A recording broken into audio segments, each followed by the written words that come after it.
انصاف labour wing ضلع ناروال کا اجلاس زیر صدارت صدر امانت علی منعقد ہوا۔ اجلاس میں تحصیل اور یونین کونسل کی سطح پر لیبر ونگ کی تنظیم سازی کو جلد مکمل کرنے کی ہدایت کی گئی۔ اس موقع پر صدر امانت علی نے کہا کہ 80% طبقہ پسماندہ ہے، ہمیں ان کے حقوق کے لیے سفارشات حکومت تک پہنچا کر ان کے بنیادی حقوق کا تحفظ کرنا اور حقوق دلوانا ہے۔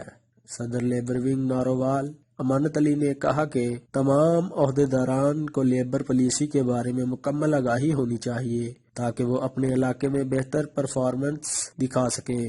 انہوں نے کہا کہ عمران خان کے ویژن کے مطابق لیبر ڈپارٹمنٹ کے اجر کے ساتھ ملی بھگت کو بے نقاب کر کے انہیں راہ راست پر لائیں گے۔ ہمارا سامنا کرپٹ ٹولے سے ہوگا مگر ہمارے حوصلے بلند ہیں اور ہم سرخرو ہوں گے۔ اجلاس میں ضلع ناروال کے نائب صدر Tahir Hamid, general secretary Shahid Yaqub, information secretary Shabbir Batti advocate, additional secretary Umar Farooq, deputy general secretary Muhammad Afzal, Muhammad Ibrahim, Muhammad Munir, نائب صدر Muhammad Arif, Shahid Mahmood advocate, secretary finance Muhammad Sajjad Kalu اور دیگر احباب نے شرکت کی۔ اجلاس کے آخر میں دعائے خیر کرائی گئی اور سب نے مزدوروں کے حقوق کے لیے مل کر کام کرنے کا عہد کیا۔